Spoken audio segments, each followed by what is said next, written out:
بسم اللہ الرحمن الرحیم۔ آج ہم اس بارے میں بات کریں گے کہ جب اللہ تعالیٰ ستار ہے، غفار ہے، رحیم ہے، جبار ہے تو پھر قہار کیوں ہے؟ دو آدمی جنگ لڑتے ہیں، ایک دین حق کی سربلندی کے لیے لڑتا ہے تو دوسرا دین حق کے خلاف لڑتا ہے۔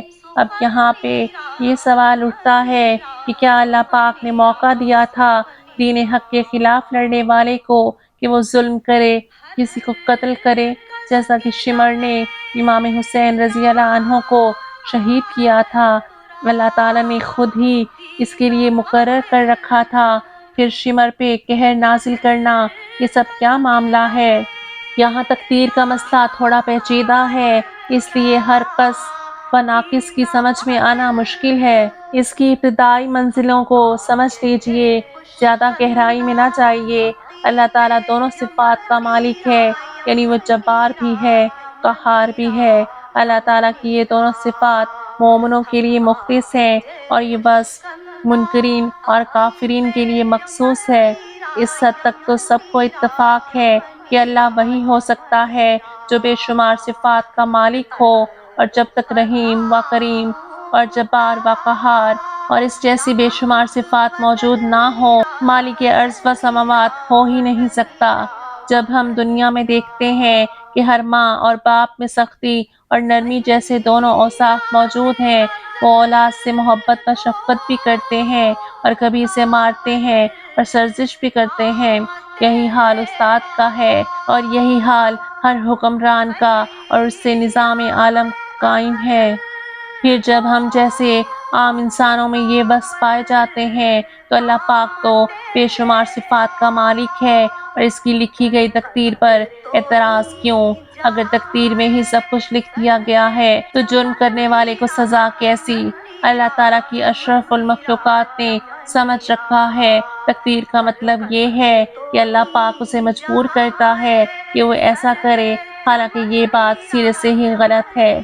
اللہ تعالیٰ نے نیک و بد دونوں راہیں دکھا دی ہیں اور اسے امتیاز کی توفیق بھی عطا فرما دی ہے۔ وہ جانتا ہے بچھو ہے، یہ سانپ ہے، نہ ان کے قریب جانا ہے، نہ ہی ان کے بل میں چھیڑ چھاڑ کرنی ہے۔ انسان بخوبی جانتا ہے کہ یہ شیر اور بھیڑیے دونوں چیر پھاڑ کرنے والے جانور ہیں، اس لیے انسان ان سے دور رہتا اور بچتا ہے۔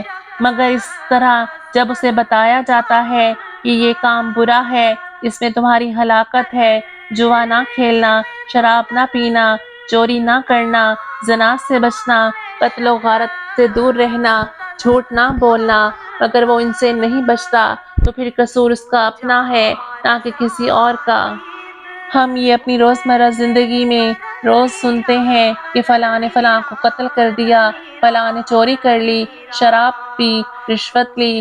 تو یہ سب کرنے کے لیے اللہ پاک نے انسان کو مجبور نہیں کیا، اور جب انسان اللہ کے بتائے ہوئے راستے سے ہٹے گا تو اسے اللہ پاک کے قہر کا سامنا کرنا پڑے گا۔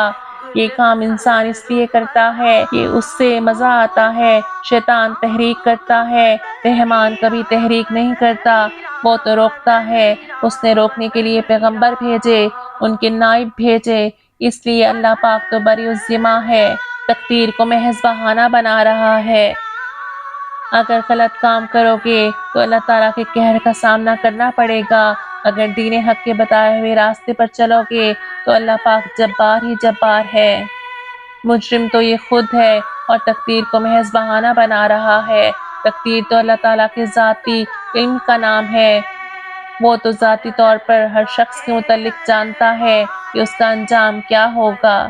اس کی ایک سادہ سی مثال یوں ہے، جس طرح ایک استاد جانتا ہے کہ کون کون لڑکا ہوشیار ہے اور کون کون پڑھائی میں کمزور ہے، کون فیل ہوگا اور کون پاس، مگر محنت کا حکم سبھی کو دیتا ہے۔ اگر کمزور لڑکا یہ کہے کہ میرے متعلق تو استاد نے کہا تھا کہ یہ فیل ہو جائے گا، اب اس میں میرا کیا قصور ہے، تو ساری دنیا اسے ملامت کرے گی کہ اس میں استاد کا قصور نہیں، تیرا ہی قصور ہے۔ اگر محنت کرتا تو پاس ہو جاتا، استاد کا تو محض اندازہ تھا جو غلط بھی ہو سکتا تھا۔